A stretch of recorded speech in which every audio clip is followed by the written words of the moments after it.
আল্লাহ, তুমি না কোরআনে বলেছো বান্দা যতই গুনাহ করবে আমার কাছে তাওবা করলে আমি তোমারে মাফ করে দেব। মনে বড় আশা নিয়ে আল্লাহ তোমার শাহী দরবারে ভিক্ষুকের মতো হাত বাড়াইলাম।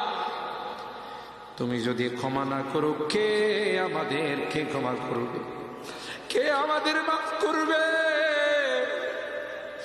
ভিক্ষুকে একজনের কাছে ভিক্ষা না পেলে আরেকজনের কাছে পায়।